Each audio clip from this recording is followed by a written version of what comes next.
The meeting to order at 7:05 p.m. of the Raynham Board of Selectmen on Tuesday, August 25th, here at 558 South Main Street, and just announce that pursuant to Governor Baker's orders relative to the state of emergency, we are meeting with the Board of Selectmen in person at Veterans Memorial Town Hall, but with the general public following the proceedings remotely. Every effort has been made to ensure that the public can adequately access the proceedings as provided for in the order, and for real-time access, residents can join our live broadcast on the Raynham Channel or use the GoToMeeting app online and or call in using their phone. Also, in accordance with the updated guidance on holding meetings, town officials and support staff who are participating in the meeting can be in attendance. So in addition to Selectman Joseph Pacheco, Selectman Richard Chavo, Town Administrator Graham Waters, and Recording Secretary Janet Murphy, we also have our Highway Superintendent Ed Buckley, our Animal Control Officer Linda Brackett, and our Building Commissioner and Zoning Enforcement Officer Bob Iafredi. So with that, I also want to just announce that we are returning from executive session with nothing to report at this time. Please join me for the Pledge of Allegiance. I pledge allegiance to the flag of the United States of America and to the republic for which it stands, one nation, under God, indivisible, with liberty and justice for all.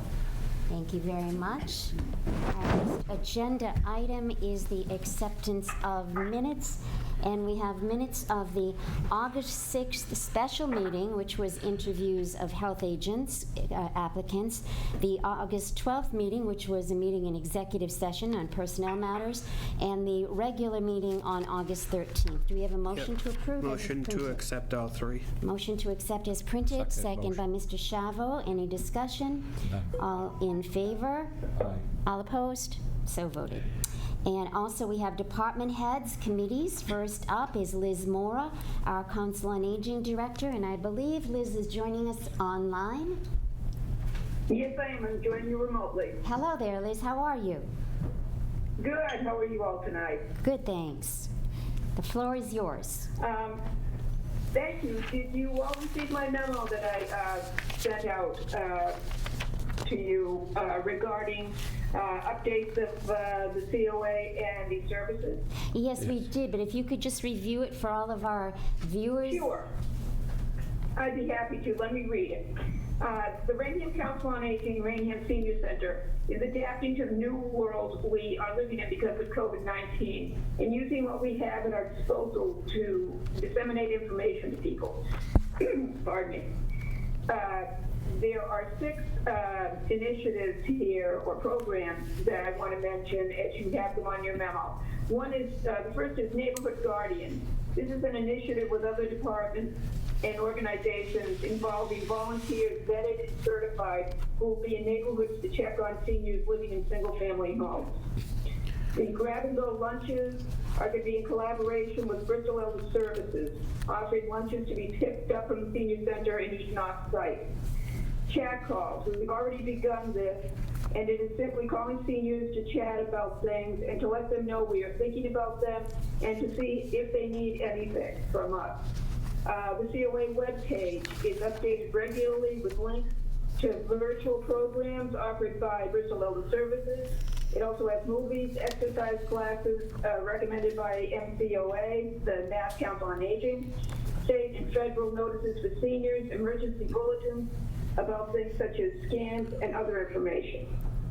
Information boxes are being installed outside the senior center to contain flyers with information and suggestions, and sooner rather than later they will also have newsletters, and the flyers are also handed out at the Raynham Food Basket on pickup days. The programs on Raynham Cable Access. We're collaborating to run some of the successful programs we've had at the Senior Center over the years, starting with the Equal program with Max Fisheries and Wildlife, Hollywood Fashion, and the programs will also be available on DVD for people to pick up at the center if they don't have cable or if they don't have a computer. Hopefully they have a DVD player and they can take those for free. We are now also a member of Mass Access and can stream programming and from other communities via local cable stations.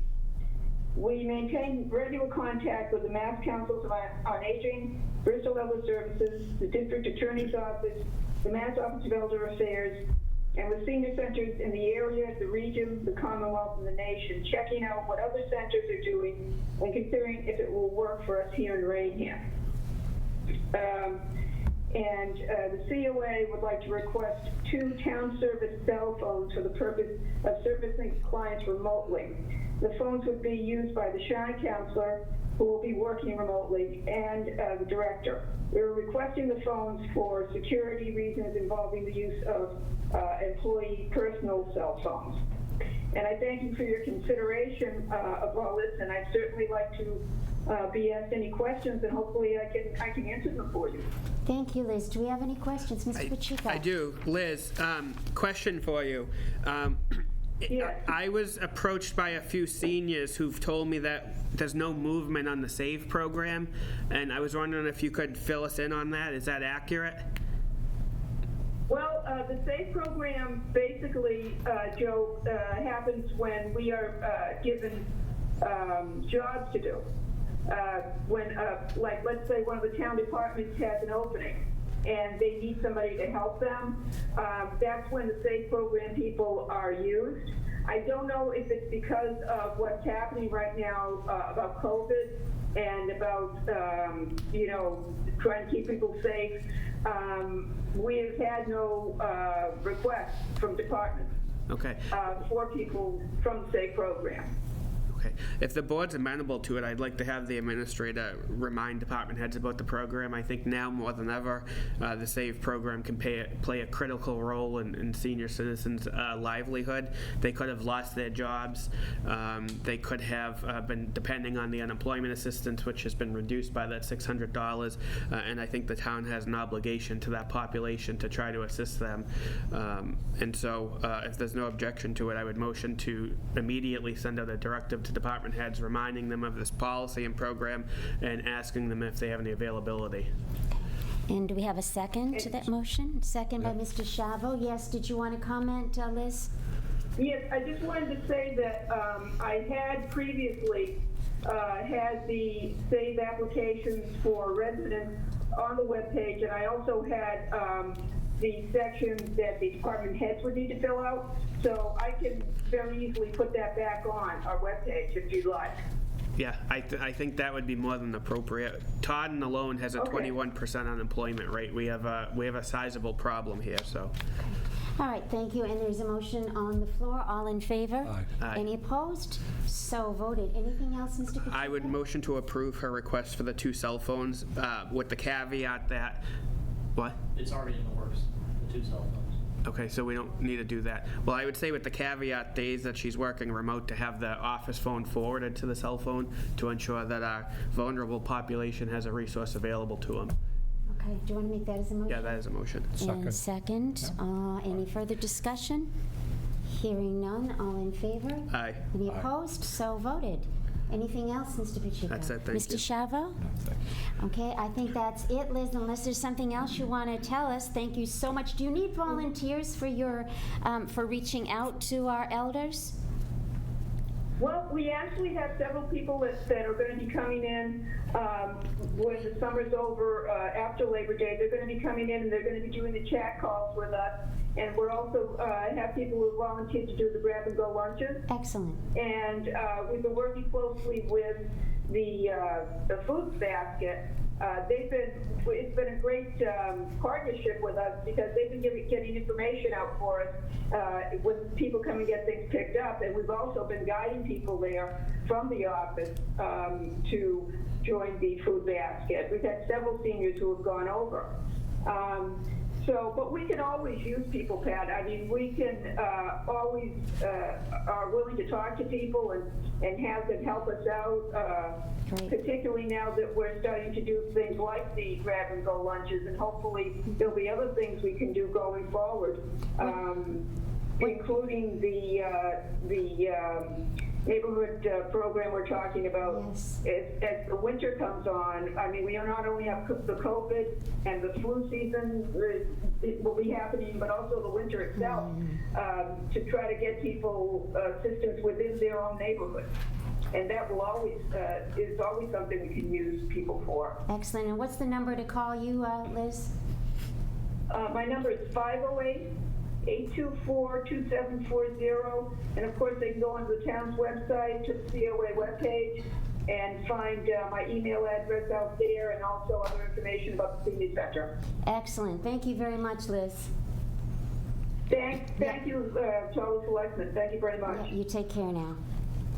Okay, next on the You too. Thank you. Next on the agenda, we have Ed Buckley, our highway superintendent, with his report. Mr. Buckley. Good evening. We have some updates for the highway department activities for late July through late August. We're continuing to do our roadside cutback, and that's about 75% complete at this time. We still have a little ways to go before we can move on into the neighborhood retention ponds and drainage areas. We also were involved in some storm cleanup for the windstorm we had in early August, worked with the TMLP on some downed trees and branches and things. Parks and grounds, pretty much mowing the areas that are growing and trying not to create too much dust on the dry areas, but they've had some issues with the irrigation systems that have been corrected here and there where we have those. On solid waste, I looked into the hazardous waste day a little bit more. This year's hazardous waste day, we got some feedback from Clean Harbors, who was the contractor doing the work for us, and we looked into, could we extend a single hazardous waste day by a couple of hours to allow for more time for the residents to process through, and they said no. It's a 4-hour period where they receive the materials, but they also have a setup time, and then collection and sorting, and then breaking it back down at the shop where they dispose of everything. So they're really limiting to that. For a one-day event, it's a 4-hour drop-off period. So we don't have any flexibility with that. We did also gather a little information from some of the employees that were on site on that Saturday. And from my understanding, there was a steady flow of traffic between 8 and 11:15, and about 11:15 till the end at noon, the line was relatively short. And there were a couple of minor issues, which I know you're aware of, with one resident that didn't have proof of identification, which created a little bit of a frustration. We also had one vehicle jump in the line ahead of some people, which created a little commotion. That being said, they're telling us, it takes a certain amount of time to unload the vehicles. People come in with a lot of different things, and they have to pick everything out and sort it and categorize it and account for the volume as part of the fees they charge us. We did have 214 vehicles come through that day, but the traffic did lighten up towards the end. I also looked at booking a second day, and I still want to solicit some feedback from other towns, but Clean Harbors has told us there are other towns doing a spring and a fall. We actually went ahead and reserved a spring and a fall date already, so we have 2 dates. If we want to move forward with the second day, we're already set up to do it. I wanted to get a little more feedback and get a sense of what the board would like to do at this point. Do we want to commit to the second day, or do we want to gather some more information still? We don't have to cancel those dates, so we have them locked in. So, the cost of that, we don't know what it would be. The first, the single day this year was about $17,000. So if we had a lot of volume on the second time around, I'm not sure we would. It could amount to that, or a little less than that, or a lot less, depending on we really don't have a sense of who would come the second time. So that's kind of the gray area. I don't know. I know there's some minimum costs for setting it up. I don't have all those numbers, but it's at least $2,500. If they have a poor showing, I'm not sure if there's a minimum fee. I still have to get that information. But potentially it could be 2 days of volume at the similar cost. Going Going forward, I have questions from Mass DOT regarding, I had sent an email around back in July. They're requesting information or feedback from the board on, they made a request for scheduling the Route 138 project in either a single long shift or multiple shifts, and they would prefer multiple shifts in order to move the project along faster, on a faster time frame overall. But they were requesting either two 10-hour shifts in a single day, or a 12-hour long single shift. So as soon as the board's able to, they'd like to try to get some feedback. Yeah. Oh, yes, Mr. Sharrow. Should we respond to these now, or Yeah. let him go through the whole thing? Yeah, if you want to finish your report, then we'll ask you questions. Sure. You want us to- Okay, good. Sure. Yeah. Okay. White Street footbridge is moving right along. We do have a scheduled road closing coming up on Monday, the September 1st. They're going to need to close the road. There's going to be a crane setting steel beams for the footbridge. That will require, details on each end and diverting traffic. I don't really foresee any major problems, but I did tell them to reach out to police and fire directly. We're going to put a message board at one end of the road to get the message out and put it on our website, but there will be probably a 4 to 6 hour period where the road's going to be, definitely going to be closed because of the size of the equipment doing the work.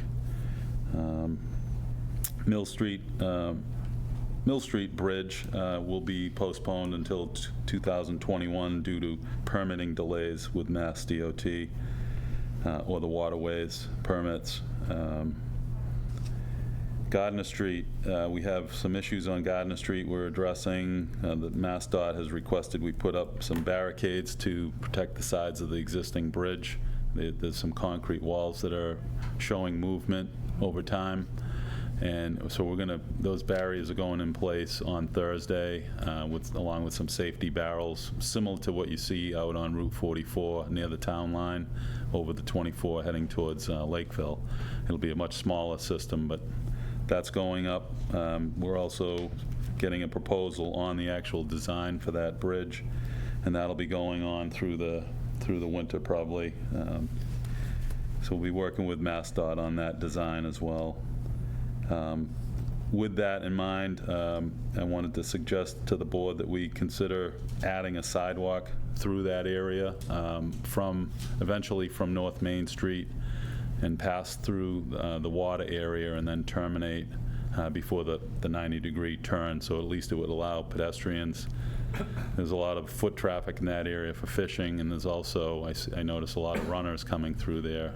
So we can at least look at that as part of the design and get a cost on it and make a decision later. There's also some dam repairs that need to be done at that bridge.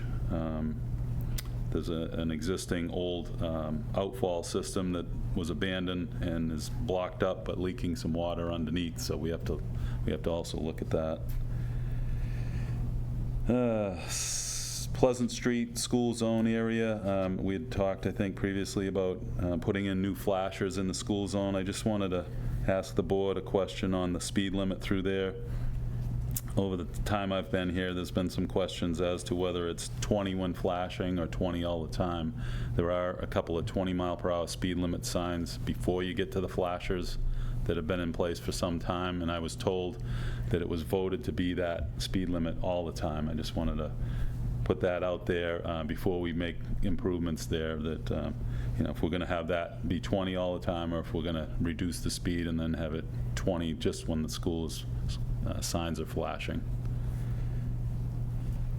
I've also been working with the volunteer on the crosswalk and ADA ramp upgrades, and that's in progress. I know we have the survey posted online, and I think I don't know the exact number, but it's somewhere around 25 responses so far, unless Riley's been getting some more that I'm not aware of yet.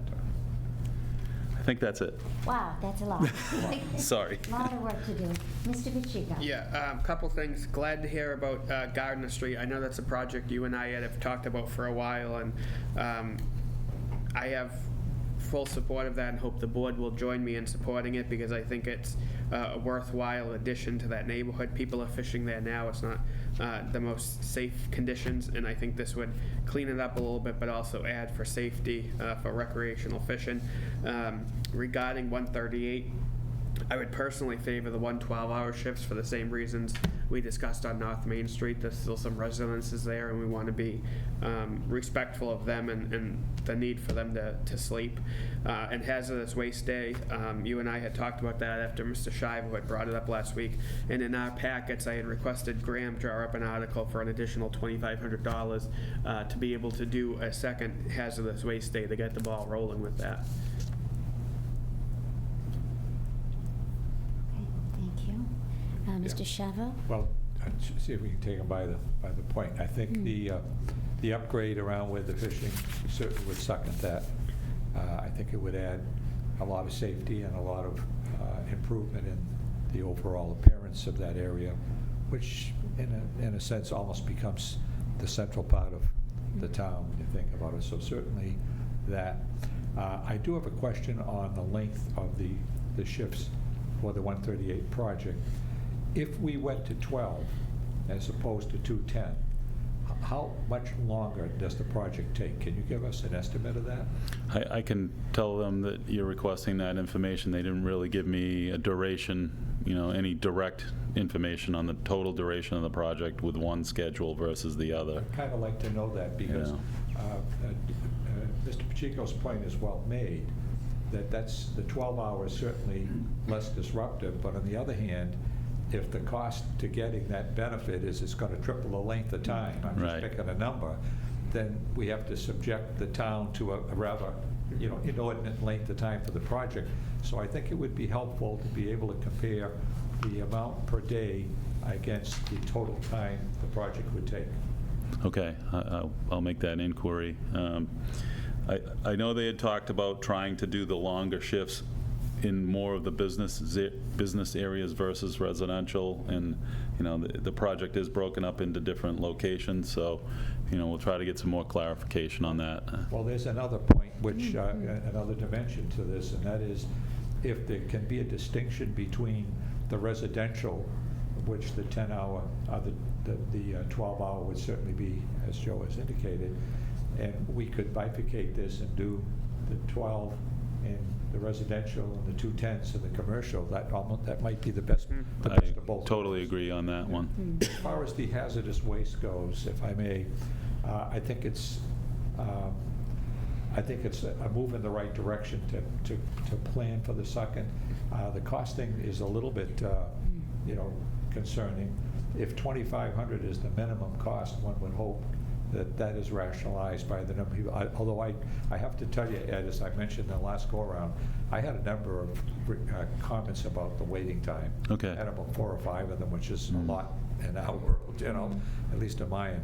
But people were there for literally 2.5, 3 hours. 3 hours. Trying to get through that line. So that's something I would look at, vetting further. Okay. If I could, I'm sorry, Madam Chair, just No, that's okay. one of the other things Ed and I had discussed was and I think part of the issue with the wait time, and Ed alludes to it when you talk about the times that it's busy, the flyer has always said while funds are available, and I've suggested to Ed to take that out, and that might space people out a little bit more. So from the 11:15 to 12 o'clock window, it was pretty quiet. And I think it's because people were rushing to get there. When I got there at 8 o'clock, there was already about 20 cars ahead of me, because I think people were afraid they would get turned away because of lack of funding. So I think that's one quick and easy way to fix some of it by removing that bold sentence. Yeah, and since we have not in the past few years turned anybody away because of the funding issue, we've gotten a call from the staff on site and approved continuing on until the line was, we ran out of time, basically. Okay, fine, that's it. That's a great point. One last thing. Sure. Pat, and that is that relative to the safety, the public safety of the crosswalks, as you indicated, we are collecting data. There's some 30 or 40 responses to date, and I'd like to see a few more, and then my objective would be to meet with you, present that information to you, to help you put your final touches on your proposal to the board. So that's input we want to give to you as a result of the survey, and you incorporate that as best as your group sees fit, and then that, that plan will be presented to the board, which hopefully will include some very interesting input from the town. Okay. Good. You got some input. Do you need a vote from us on anything right now, Mr. Buckley? I mean, we can vote at the September meeting if you want on the second day or later. I mean, I have those 2 dates locked in, so we'll keep going. I think that was the only thing I believe that I really needed a vote on. Okay. Anyone, did you want to make a vote? Yeah, I motion to move forward with a second waste day. Yeah. Okay. Second, Second that, yeah. any Okay, so- discussion? Hearing none, all in favor? Aye. Any Aye. opposed? So voted. So you have a vote for Okay. that. Thank you, Mr. So we have 2 dates, if you want to know the dates Oh, right now. sure. We have May 22nd, 2021, and September 25th, 2021. Wow, that's really advanced planning. I put that on my Well, calendar. we tried to book Sure. in the past in January, and they were pushing us out into Oh, my July, so we gosh. wanted to try to jump on it this time. Excellent, excellent. Thank you Thank you. very much, Mr. Buckley. Thanks. Next up, we have Mr. Robert Iafredi, our Building Commissioner and Zoning Enforcement Officer. Welcome. Thank you. Good evening. Current activity calendar year in the building department: electrical permits, 175; plumbing and gas, 306; building permits, 383; sheet metal permits, 38; trench permits, 24. Total revenues through 8/21/2020 was $295,291. Notable new construction locations, pretty much the same as what I had reported before. We have 5 going in on Granite Ave, and that's off of Forest Street. Bayberry is under construction, which will be 26. Cornerstone's been completed with 3 new homes, and 2 occupied down at Door Run, 25 more to go. Many renovation projects, pools all over the place. A lot of people are doing renovations still in their backyard. Guess they're going to be vacationing at home in the next couple of years, so they're getting ready for all that. Notable commercial activity is the trucking, parts, service, and sales building at 501 Paramount Drive has broken ground. So that's the biggest project we have underway right now. We have a 3-unit commercial building on Broadway across from the Gap. And we still have the ongoing renovations, as you see, to the Courtyard Marriott. Planning Board. Planning Board has been kind of quiet. There haven't been many needed meetings lately because we haven't had a lot of applicants, to tell you the truth. We have 1 petition that's active at 675 Paramount Drive. That's going to be an additional medical building next to the one that's there now on the same lot. We're working on the rules and regs. That's going to take place at the next meeting with the Niche Engineering, who is our design engineer. Master plan update I got today from Serped. As you know, the social media campaign is underway. The discovery workshop was done in July last month. They're planning on a land use and economic development workshop in October and November.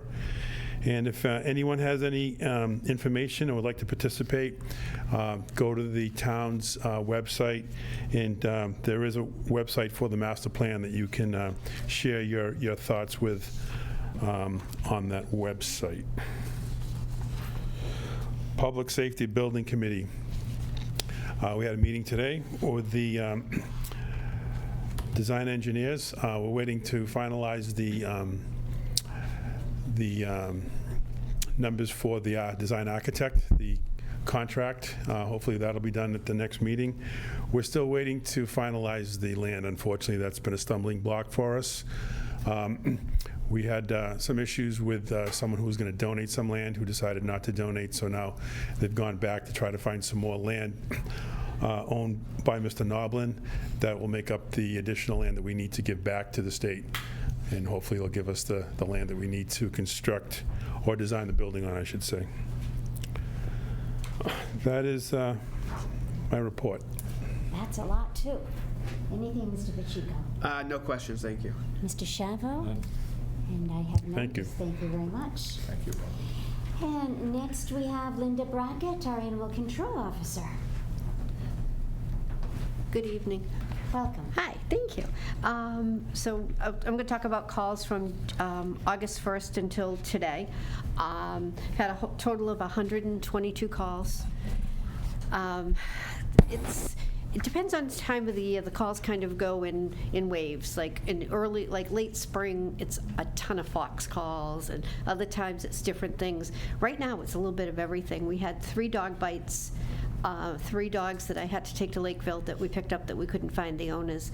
I picked up 7 other dogs that were returned to owners. We had a run of 3 nights in a row where the police needed me between 10 and midnight because they had dogs in the car, and in my mind, if they have a dog in the car, that's an emergency, and we need to go respond. I can't say, call me in the morning, so we worked on those. We had 1 dog that was actually hit by a car, and Teddy Fallow actually took the dog before I got there to Westbridge, and the dog did survive. And Teddy was working on a bird yesterday. They called me, and they had a little bird that had got stuck in a mouse trap, and he gave it a bath, and the bird flew away. Oh. So, yeah, he's great. But we had the dog bites. And then we've got neighborhood complaints. I mean, I think it's with everything. But there's I had 7 of those. 11 calls for dogs in cars. Oh, really? Yeah, and there was actually some more that the police just responded to that they didn't even call me because they were close, so they just went. But people are just going to the stores and leaving their dogs in cars, and it's too hot for that stuff. We've had 17 fox calls this month. There's a lot of fox with mange around, so people think they're rabid. They're not rabid, but they're very, very sick. And foxes usually get mange because they're eating poison animals or the poison that's been set out by people to like kill rats and mice. And what it does is it breaks down their immune system and it causes mange. We got 2, Deb Silver and Dave Donahue were big helps to me. We got 2 and we took them to, they went to rehab. We had 1 that unfortunately he was so bad that he had to be put down. He was skin and bones. He was just, I had him in the car with me, and he just smelled so bad, and his ears were just almost falling off. But there's a lot of those. Earlier in the month, I was chasing 2 fox cubs back and forth across 44 on 7 or 8 different occasions because they were between Johnson & Johnson and Wendy's. And we're just trying to get them out of harm's way. A lot of bird calls, a lot of seagulls and geese with broken wings and broken legs. And there's not a lot we can do for those. I mean, we don't have any resources for those type of things. Once in a while, we can get them to a rehabber, but sometimes I'll just look at them, and if they, look like they're going to be okay, we just leave them because it's best for them. Had a bunch of people worried about turtles. They were just out laying their eggs, and I told them leave them alone, they'd go away. Had 1 man call me, he had killer bees. Oh. They were just hornets, but I asked him to send me a picture, and it was a hornet. We actually had what I really thought was killer bees at North School. They were these big ones, but they were we had it exterminated, and they were, I forgot what you call them, Sasquatch or something. They're not they don't sting, but they were big bees. Yeah, but they were pretty scary looking. We had 6 lost cat calls, 9 lost dog calls, 2 lost bird calls, 2 bats in the house. Had 15 feral cat calls. We took 9 bottle-fed baby kittens, like 2, 3, 4 days old, that weren't, they couldn't locate mom. We got 2 where we got kittens with their mother. And then we got another 15 kittens that were old enough to be without mom, that we all, they just, they went to NOAA and they were dispersed to foster homes. And some of them have already been adopted. Others are going to probably be going this weekend. And then we've still got some babies that are too small that are being bottle fed. And then I did 2 kennel inspections. And I think that's all I did. That's a lot. Any questions, Mr. Bishop? No, Linda, appreciate you jumping right in, and especially for putting together the call log. You know, that had been something I had been asking for a while. and Yep, Appreciate you taking the initiative to doing that, and Not a the good problem. work you continue to do, so thank you. Thank you. Mr. Shavo? Yeah, it's, I sucked into triple that. That's quite a bit. It's good to hear that you're working in conjunction with the police where it's Absolutely. appropriate, because Absolutely. the police do have a part on that, especially where people are negligent, and you almost need that kind of Yeah. support in some cases. So it's good that Yeah, we have and- that kind of team effort, and I encourage it. And the police officers are a big help. I mean, there's certain places they'll tell me, don't go there alone. Yeah. And if I ever need help, I mean, they'll go with me. They're right there. Yeah, that's So great. it's That's a great good thing. part of this, and I think that we should let the police know that we appreciate their work in Yep. conjunction with our ACOs. Yeah, no, and Teamwork, they're that's what great. it's all about, right? Yeah, Teamwork, no, it's yes. good. And like, dispatch will call me and, sometimes we have a good laugh, but it's, there's a lot of serious stuff going on, and, it Sure. needs to be taken care of in a timely fashion. It can't wait, and, I would like to request that, Madam Chair, if I may, Sure. that we send a note to the police and appreciate the team effort that they have Yep. with a rather full schedule with the ACO. Yeah. That we recognize that, Yeah. and we appreciate it, Yeah. as does the ACO. And the other thing that I've been doing is it's kind of my own little personal mutual aid. As you know, like a pit bull is not my thing. I'm not going to go walk in a house and grab a pit bull by myself. I just don't feel I'm strong enough. Most other dogs I can. So I work really well with Taunton and with Lakeville. And in return, so that's what we get from them. And what they get from us is when they have a feral kitten or a mother cat or whatever, they call us and we take them.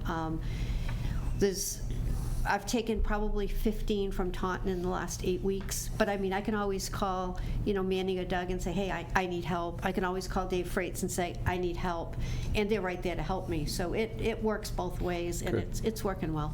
Good. Very good. So we have a motion to send a letter Yes, to the police. Second. By Mr. Pacheco. All in favor? Aye. Any opposed? So voted. Thank you. A little Yes. clarification, is that a letter from the Board of Selectmen or is it from? Yes, Board of Board. Selectmen, yes, definitely.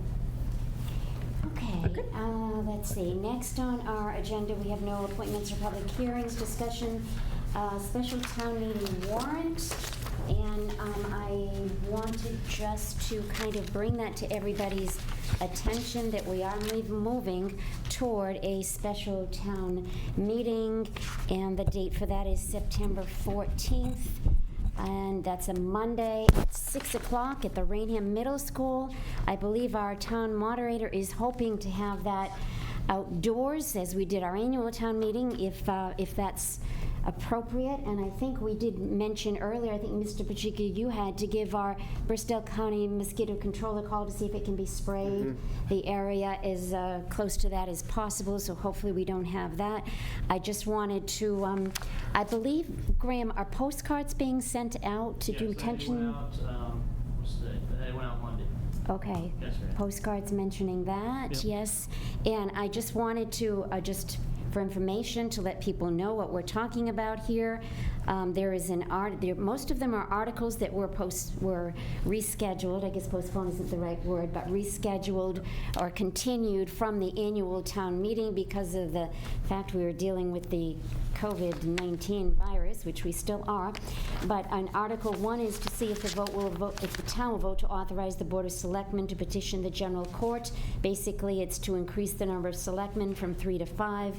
This, again, was from the Government Study Committee, but it was submitted by the Board of Selectmen, recommended by the Government Study Committee. Article 2 is a citizen's petition, basically banning single-use styrofoam packaging.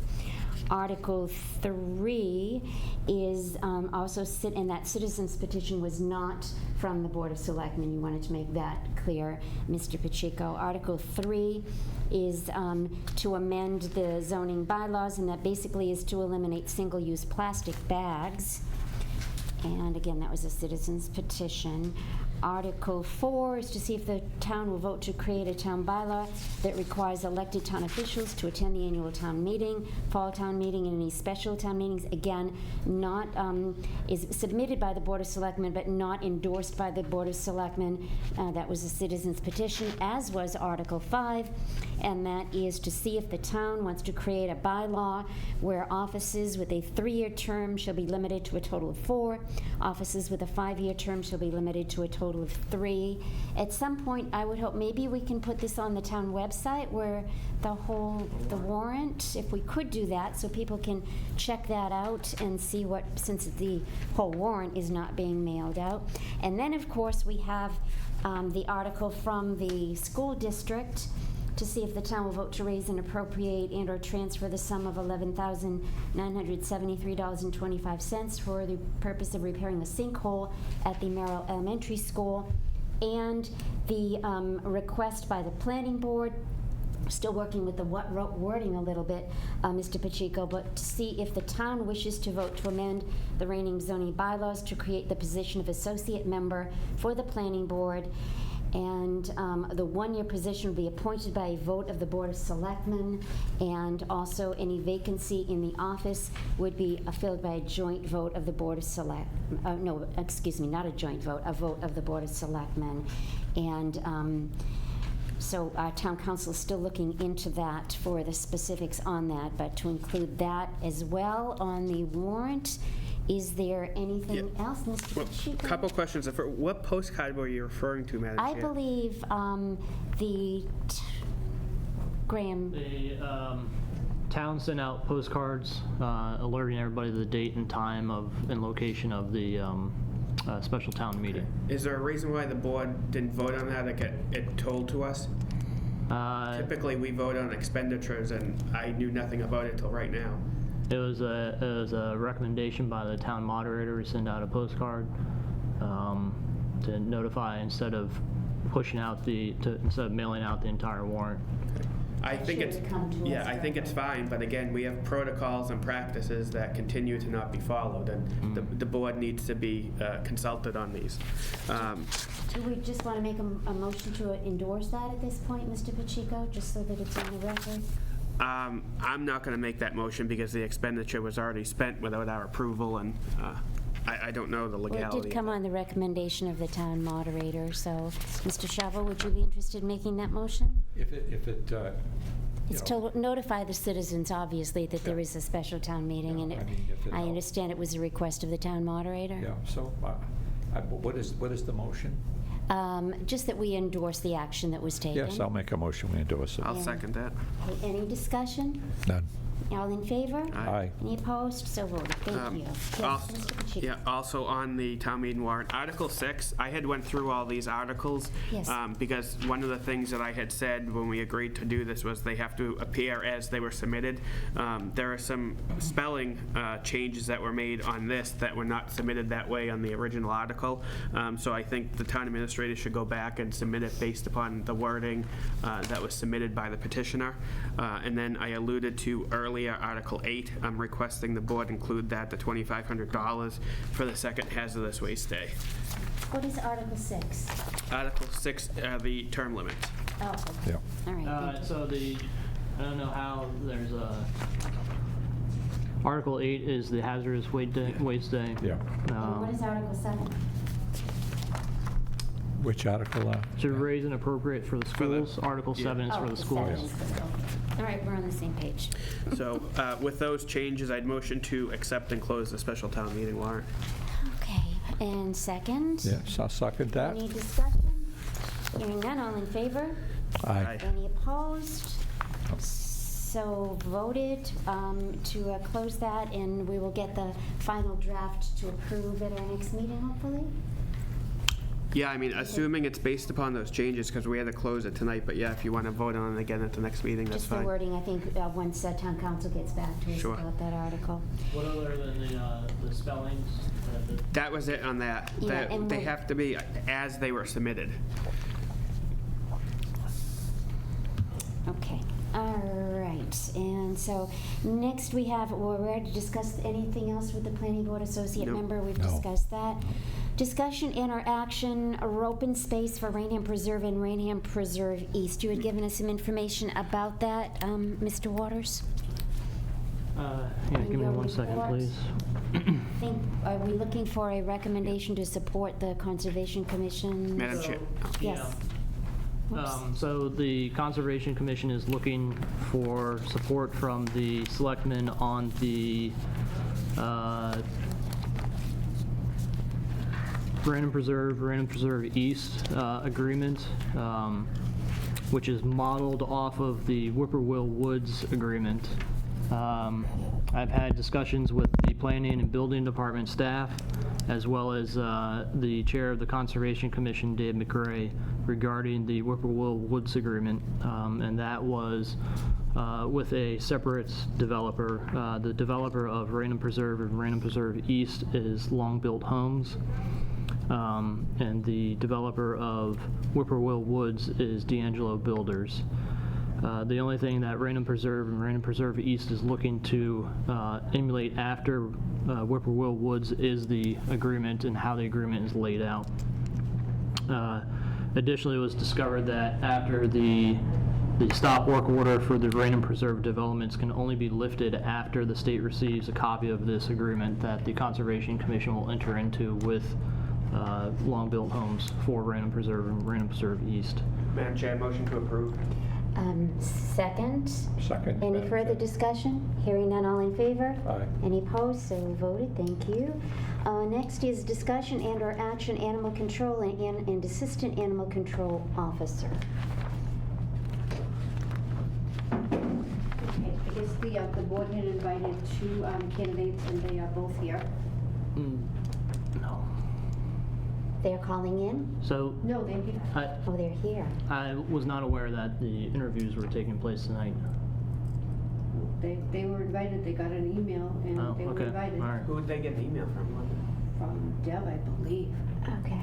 All right, well, it is on the agenda, discussion and/or action, animal control and assistant animal control officer. Gentlemen, what's your pleasure? I would say proceed out of courtesy, but not to belabor the point. Again, the communication continues to be broken in our office. Thought, Yeah, no, the email went out from Yeah, no, it's Deb. not, So not your they- fault, Linda. Yeah, to 3 candidates, and she got answers from 2. Right, so that was to see if they would be interested in doing And- interviews. I don't believe, I can check about when the interviews were supposed to be set up, but that was the item on the agenda tonight, was to talk about setting up the interviews.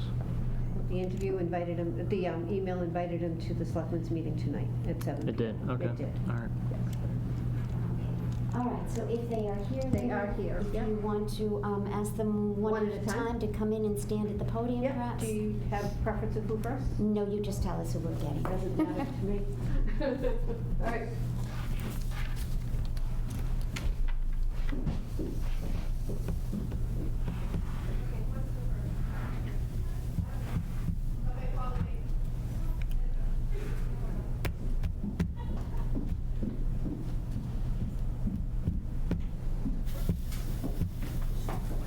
Right up close.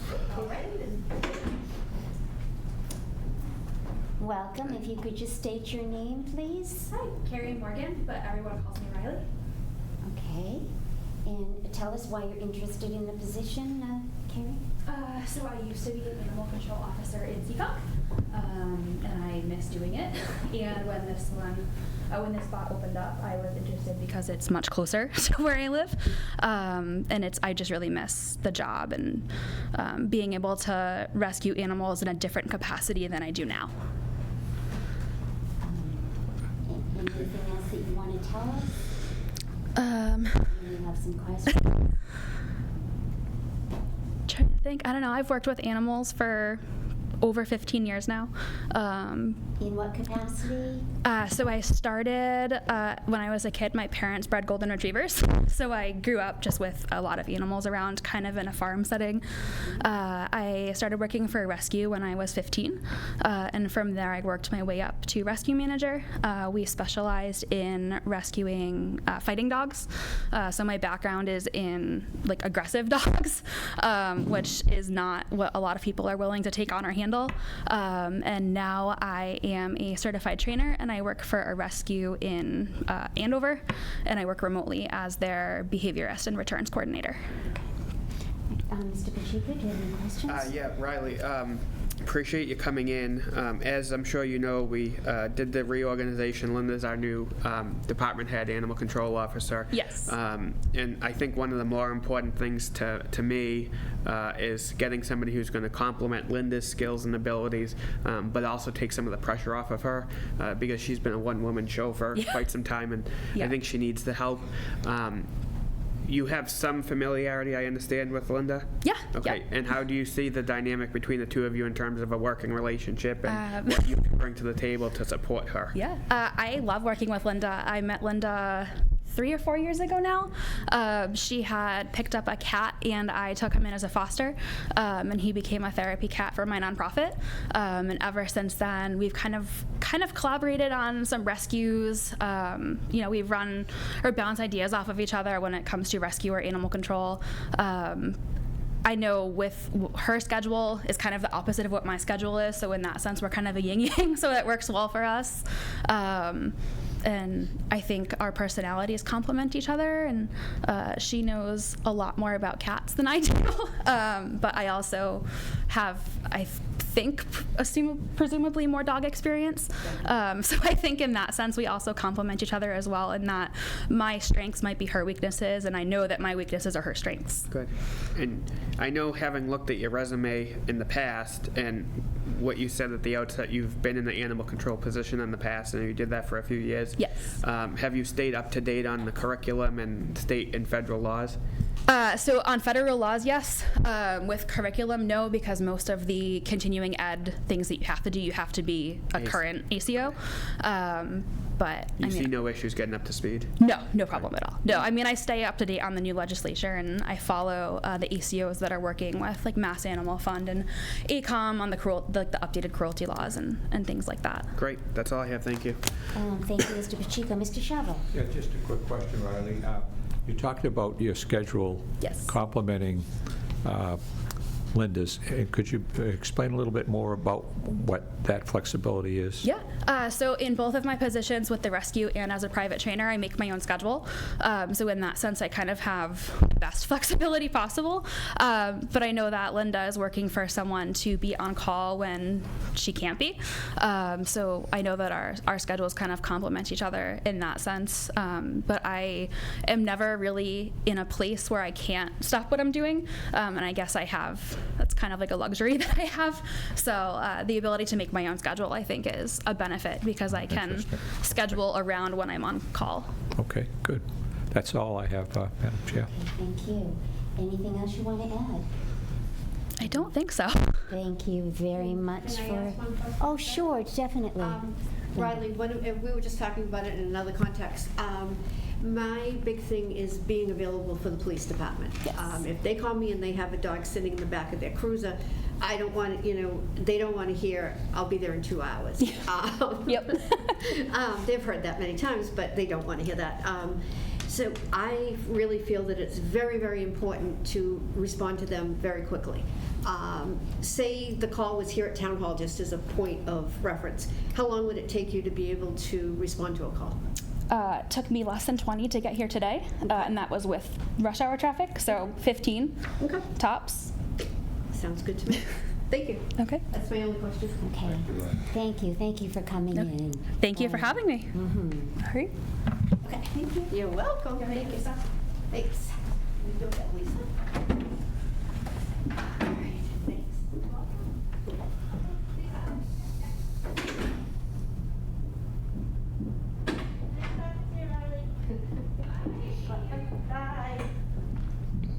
Right up there. Okay. Where am I going? Right up to the podium, and we thank you for coming in. Thanks for having me. Sure, just tell us your name and why you want to be our Assistant Animal Control Officer. Sure. My name's Lisa McKay. I've been Bridgewater Animal Control for 6 years. So I figured Raynham's right next door, so it'll probably work out.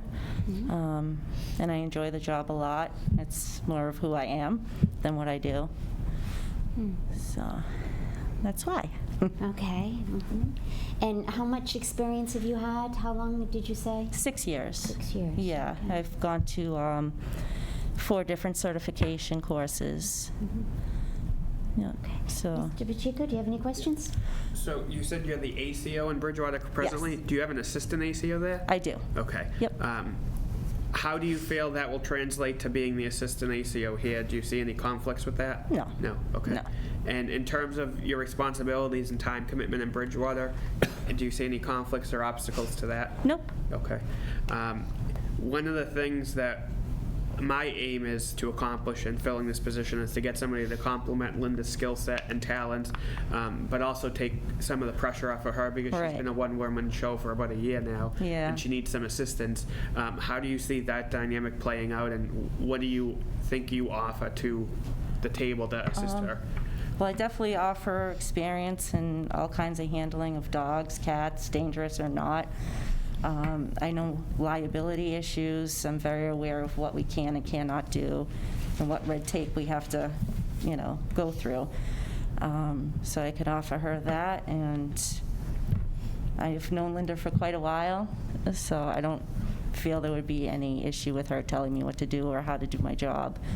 My ego is definitely not in the job.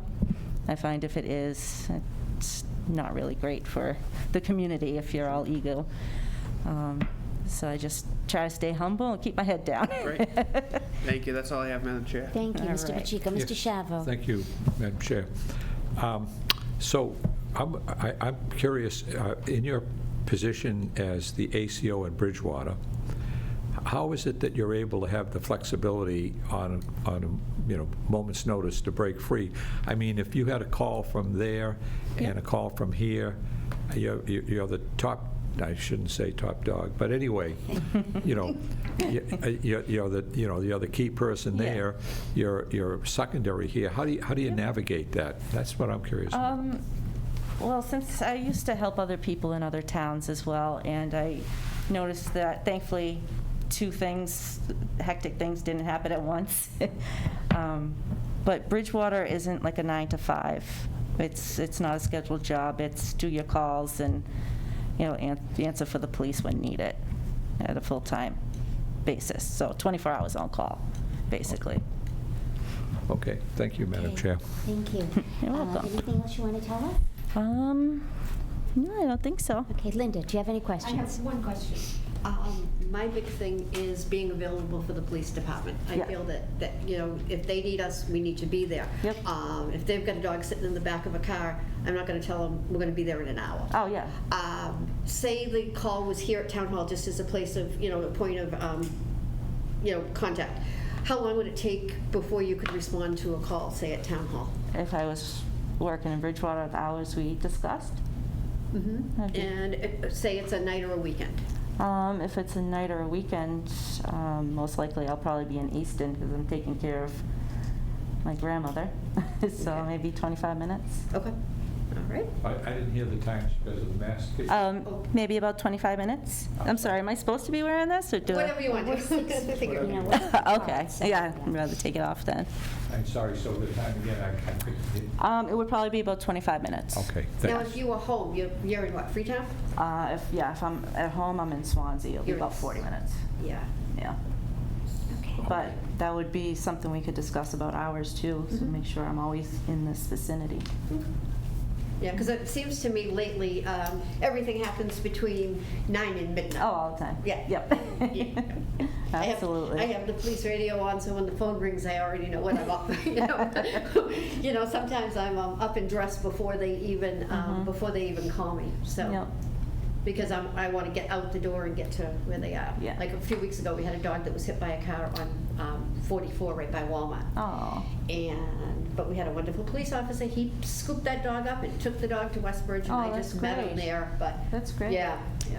Yeah, because I wasn't quick enough, so. It happens, though. Life I mean, happens. it was only 10 minutes, but it was, you Life know, happens. but it was good. Yeah, the dog was Good. fine, so we were lucky. Very good. Thank you very much for coming. All right, thank you, guys. Yes. Take Thank care. you. I Thank you. would suggest that we put on the agenda for the next meeting the appointment. Yeah, I was just gonna say that, take under advisement till the next meeting, in part because I wasn't prepared for interviews and I want to get some feedback from our Sure. animal control officer. Absolutely. So motion to table till our next meeting, at which time we'll make an appointment. Second by Second Mr. it, Shavo. yes. Any discussion? Yes, Madam Yes, Chair, Mr. there is Shabbat. one other element to this, and that is, where does the ACO report to? The ACO has to date reported to the Board of Selectmen, and there is a question out there as to whether or not that should be changed to reporting to the Board of Health. And I'm not sure when we take that up, but Yeah. that's a question that we have to deal with. Sure, that's still on the table, I think, at this point. And so We when haven't will- made that determination at this Will point. we make that determination at the next meeting, or what? I'm not sure, Mr. Shavo. We'll check with the Government Study Committee. I believe they were in the process. Have they met with you about that, Linda? No, what happened? I think we're waiting till we get the health agent back in place. Yeah. and Well, get they some had a meeting, inputs. and I wasn't invited to it. I guess I was supposed to be, but somehow I wasn't. And they talked about it, but Kevin Morera couldn't answer the questions that they were asking, but they haven't invited me to another meeting. But it wasn't that I didn't go, it was just Sure. I didn't get the email. Sure, so perhaps a little bit more discussion before we're ready to take Yeah. any action on that, I'd Mr. like to put Shavo. some discussion on the table, if I might, just for future consideration. Sure. Is that okay? I feel that it would be, the smoothest transition would be to continue to have that position report to the board until the new health agent gets in, until we see how that develops, as opposed to piling that on right now as we're regrouping the health agent. Right. So I would table that decision for some future consideration. Sure, sure. Well, so nothing changes right now. Linda reports to the board as it stands, and we'll further consideration in the future. Sure. Okay. Thank you. Terrific. Thank you. And thank you for coming in, Linda. You're welcome. Thank you for having me. Sure. And you'll get back to us with your recommendation for our next meeting. Okay. About the assistant. Yeah. Yeah, not- When would you like that? If maybe you could send something to us in writing before the next Well, meeting? Madam Chair, I would make a suggestion if the board wants a recommendation, we reach out individually. Linda has to work with either one of these people and both of them in other capacities. And so that's why I was gonna have a private conversation with her. Sure. So she doesn't We have to always- put something in writing. Okay, Yeah. sure. That's fine. All right, no problem. All right, thank you. All right, moving on with our agenda. Discussion and/or action relative to the conservation position in the Board of Health Senior Clerk. We've had this on the table for a while, and I know it's already late, so gentlemen, I'm prepared with some motions if you're ready, Madam Chair. I am ready, The Mr. first Pacheco. motion would be to fill the vacancy of Board of Health Senior Clerk at 20 hours a week. The recommendation was up to 25. The logic behind that is if we have to add hours at a later date, we can. But it's easier to add hours than take away hours. So that would be the first motion. And that would be to advertise that? Yes, to advertise that. Yeah. I believe based upon the contract, it has to be 7 days inside and then it can go outside. Goes inside and then outside. Okay, so let's take these one at a time. Yes. Do we have a second to that motion? Question,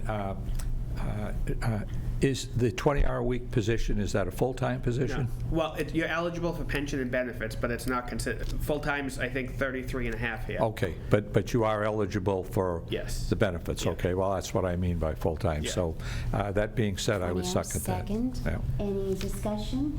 Under discussion, I think that was really in keeping with what the Government Study Committee was recommending. Yes. Okay, so all in favor? Aye. Any opposed? Unanimous vote. And Mr. Pacheco? the next motion is on the conservation position. I would motion, and this is going to deviate a little bit from the recommendation of the Government Study Committee, but I would motion to create a senior clerk position for the Conservation Commission that will be situated in the Planning Department for 15 hours a week, but have it be posted as a temporary position for 6 months. The reason why I'm requesting it be posted as a temporary position is it gives the board and the town really an opportunity to evaluate if that works, or if we're better off later on going down a different route, which is reorganizing it and bringing in a conservation agent as opposed to a consultant. And I think that's the compromise, because it gets one body in there to do some of the work. If it works out, great, we already have somebody. Okay. Second for discussion. I'd like to hear By more Mr. about Shavo. that. My question would be the number of hours. There's a couple of issues that Joe has brought up. One is, the temporary or part, and the other is the number of hours. And I wonder if, because I do think there's a lot of value in having that person report to the building commissioner and the department. I would like to hear a little bit more from, we happen to still have Mr. Iafredi here, and I'd like to hear a little bit more from him, if he would, in terms of the number of hours that you see this position requiring as you've positioned it in terms of bringing together 3 separate functions. And while Mr. Iafredi is coming to the podium, I would just say that I agree with your motion, Mr. Pacheco. I was thinking along those lines. I think that's a good compromise. We get someone in there as soon as possible, which is necessary, and at the same time, we can perhaps evaluate a little bit more going forward. Does this work, or is something else needed? So I certainly would agree with that. Mr. Iafredi, do you agree as well? Okay. In the scenario that I recommended, the conservation clerk, if you will, she would spend her time and make sure that she devoted all the time necessary to handle conservation issues and keep Conservation Commission on track, so that she could bring in applications, get them filled out properly, do all the advertising necessary, and set up meetings for the Conservation Board to do their work. At 20 hours a week, I think the Government Study Committee decided that wouldn't take this person all of 20 hours a week. That may be 10, 12, 13, whatever time is required to do that. That leftover time, we would try to teach us some of the things that go on in the planning and zoning department. We have a great situation now. We have my senior administrator who does cross-training with the planning department now. She knows how to do both jobs, but this would be a person who would learn the job and maybe transition into that position once the person who's in there now decides that she may want to retire in the future.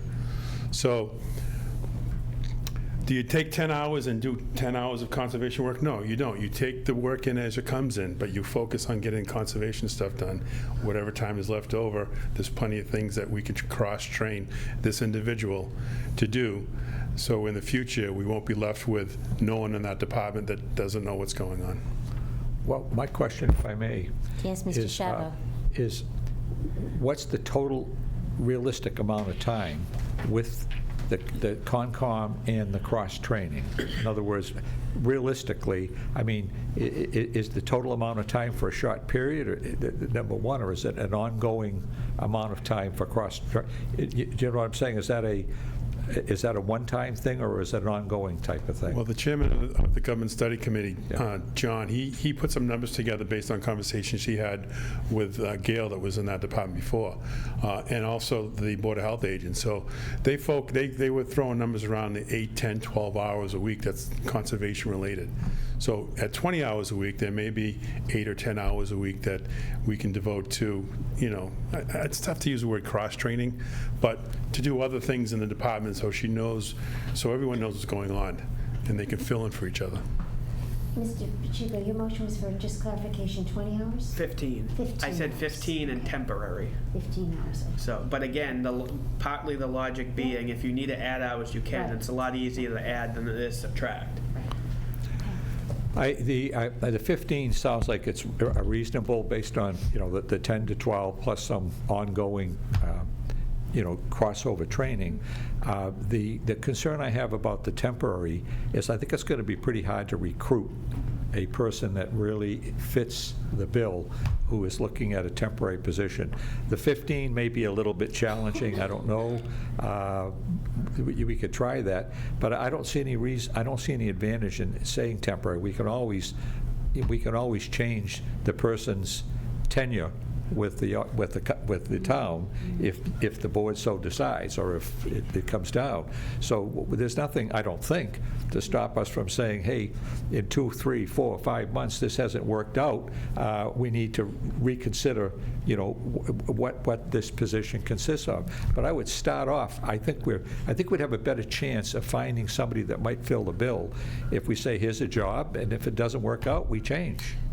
I think the reason why I was using temporary, and it's something other communities do, is it's for pilot periods or to fill a temporary void while you're still working through scenarios. If you bring somebody in without the temporary designation, they fall under all the union protections. If we have to terminate the person, we have to go through the contract. If we lay them off, we're on the hook for unemployment, which costs us more money based upon our insurance rate. Whereas with temporary, if you do it 6 months or 9 months, I would say within those parameters, that's when the job is set to be done. And we're not on the hook for any of those benefits. And it gives us time to further delve into the issue, because the problem I keep going back to is I recognize the urgency we have to fill the position, but I'm not 100% sold in my mind as to what the best way is, because as we heard a few weeks ago, there were differing opinions. There were some people who said bring in a full-time conservation agent. I was on the board when we had a full-time conservation agent. There were some pluses and minuses. I also don't know what the talent pool is out there right now for full-time conservation agents. We've been hit or miss on hiring clerk positions, so I don't know what we're going to get for this, and that's why I felt like at least temporarily this would be a compromise to get us over the hump and give all of us more time to delve into it. Excuse me, Madam Chair. Yes, Mr. Did I hear that the motion was for 20 hours a week? 15. 20 hours for Board of Health. There's 2 different positions. Oh, One I'm sorry. I thought I heard 20 hours a week for conservation. No. No. I would be fine going up to 19. Once you go over 19, you're paying benefits, and that changes the dynamic for me, because then we're creating 2 positions, and any cost savings we were going to realize are going to be gone. I'm Do sorry. you think 15 is not enough, Mr. Iacredi? I don't think it does what I'd like it to do, especially if that person needs to devote 12 hours or more to conservation. It doesn't do what I set out to accomplish. Sorry, Madam I'm Chair, sorry, another Mr. question. I Chavot. know this is a bit, if the person is at 20 hours, are they automatically, I mean, if they're still temporary, automatically. can they not Yes. remain temporary at 20? No, they can. It's not about that. It's about that's when you have to pay health insurance, and that adds. Even if they're temporary? Yeah. That's interesting. We're required now to, well, in Massachusetts is required for employees over a certain amount of time to provide health insurance. Temporary or not? Yeah. So my understanding, Mr. Pacheco, is that your motion is temporary, 15 hours, with the understanding that that could be increased. Yes, and I have no problem if the board wants to go up to 19. I just don't want to get over that. So if there's an opinion of the board, I have no problem amending it to go up to that. Yeah, I mean, I will second it at 19 with the following proviso. I do think filling temporary positions is not nearly so successful as filling full-time. In general, I am a proponent of, and in this case, full-time can be 20 hours. It's not like out in the real world, where full-time is 40 hours, So I don't, the fact that the full-time person makes some benefits in terms of health, I don't think any of us are going to be around to worry about it, to be honest with you. But I do think, in general, I've had much, much better results hiring full-time people. I understand Mr. Pacheco's point. I'll second it based on the flexibility he's looking for. But in principle, I feel that the accountability of the individual is much, much stronger when they're full-time. But I will second this as presented. The only thing I would say under discussion, Mr. Chavot, is full-time is fine if you have enough work for full-time. But I wouldn't support hiring somebody full-time if there isn't full-time work to do. Well, Madam Chair, the difference between 19 and 20 hours Right. escapes me. Right. It's not significant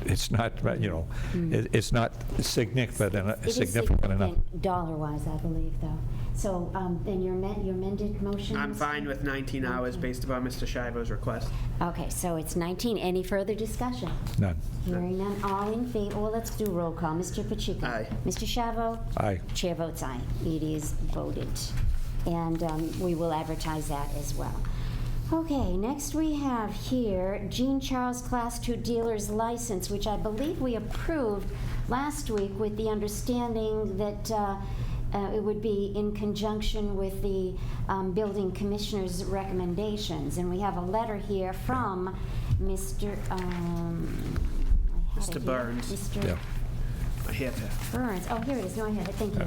That he's recently spoken to the building inspector, and he is asking that, Bob, you take it for me, that requests that the license itself not be reduced from 50 vehicles to 40, but only a restriction the number of vehicles on the lot at any one time to 40.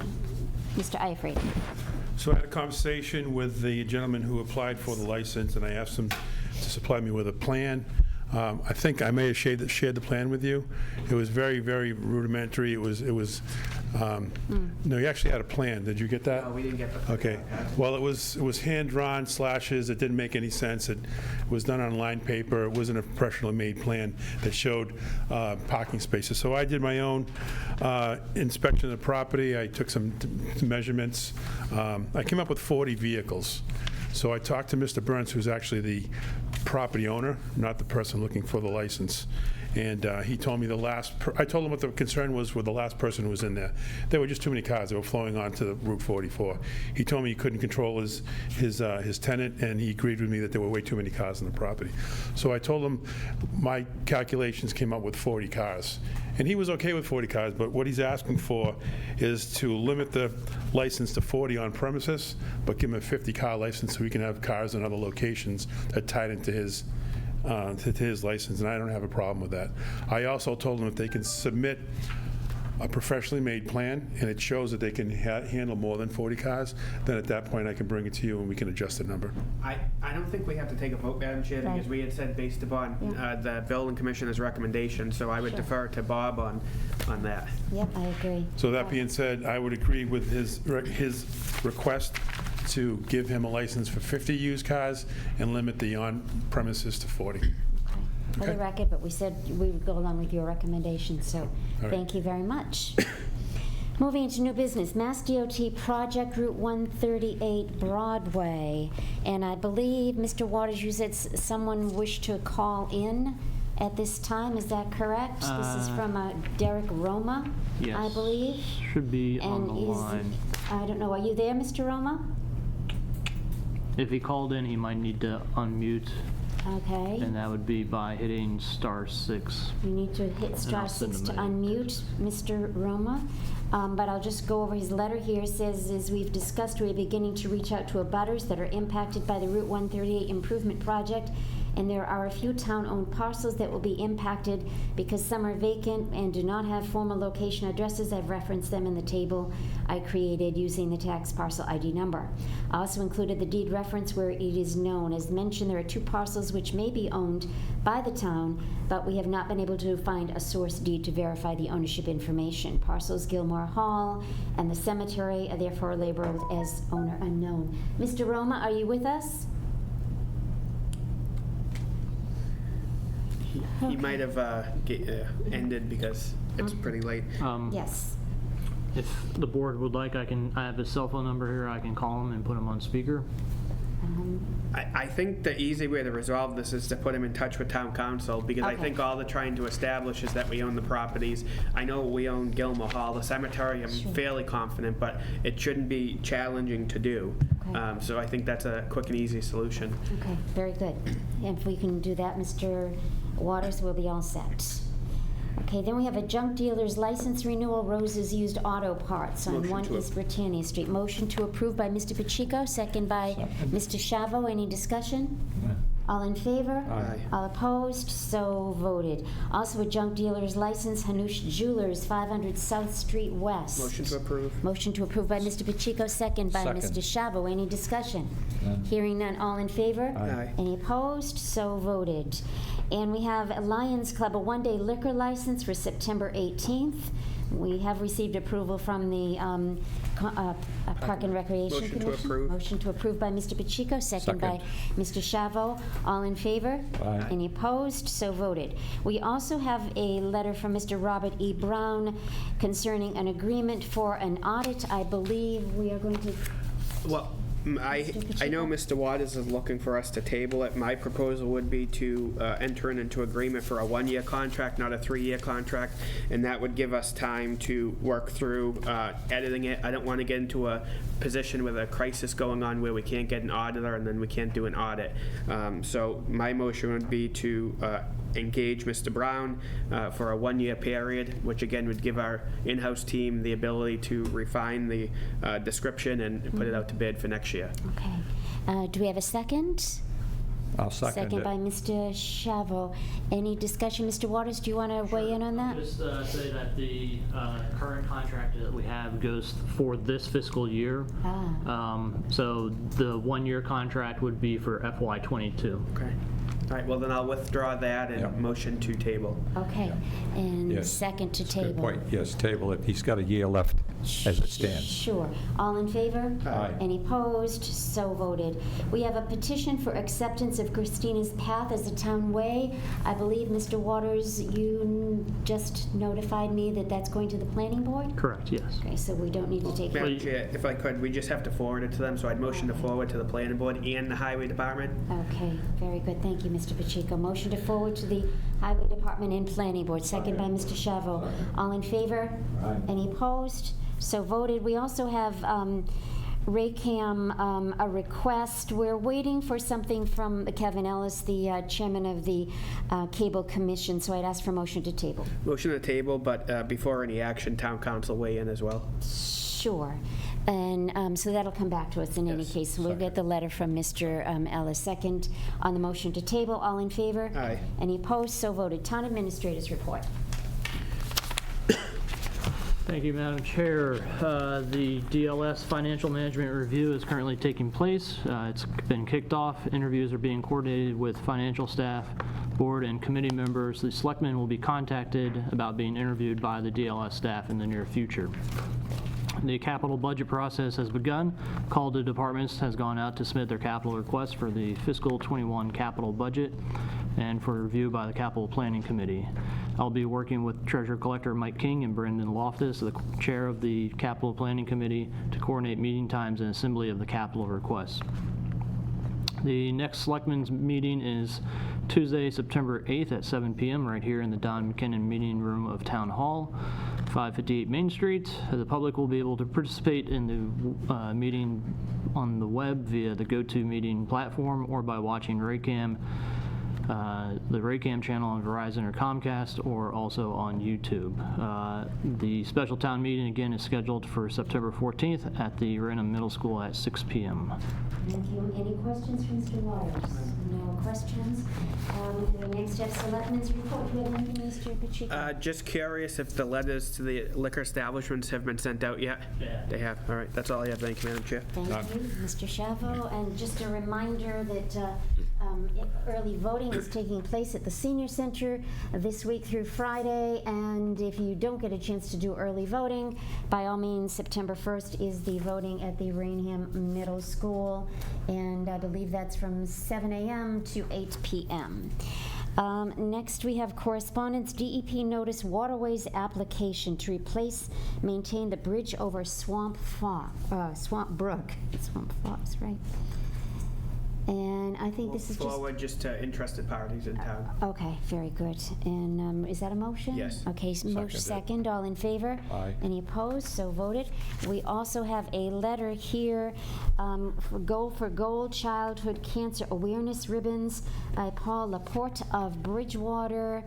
And basically, this is a request to the board to please go gold in September. Do this for all children fighting cancer. And they're asking for Mr. Waters They're looking for us to illuminate the building gold. Yeah. Madam Chair, we've got these requests in the past, and unfortunately, we're not in the position to do it, but Okay. I would motion to reach out to the organizer and see if they'd like a proclamation from the town in okay. support of their efforts. Okay, very good, a good motion. Very good. Second? Second, all in favor? Aye. Any opposed? So voted. We also have a request for a peaceful demonstration by Mr. Dominic Montero. Motion to refer Motion. this to the police department? Police and fire. Police and fire. Second, all in favor? Aye. Any opposed? So voted. And we have a resident complaint from Mr. James Byrne, looking for a motion to refer this to our zoning enforcement officer. So moved. Second, all in favor? Aye. So voted. And any press time? Hearing no press members out there. Emergency business, Mr. Pacheco? None, thank you. Mr. Shavo? None. Chair votes I have none. Citizen and community input. Is there anyone out there who wishes to address the board at this late hour? Anyone, Graham? Just wait for the mic if you want to unmute people. Nothing.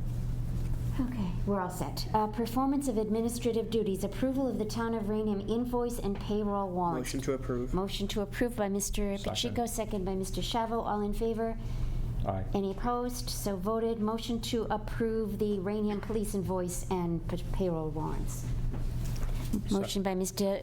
Shavo, second. I second that. And Mr. Pacheco abstains. All in favor? Aye. Any opposed?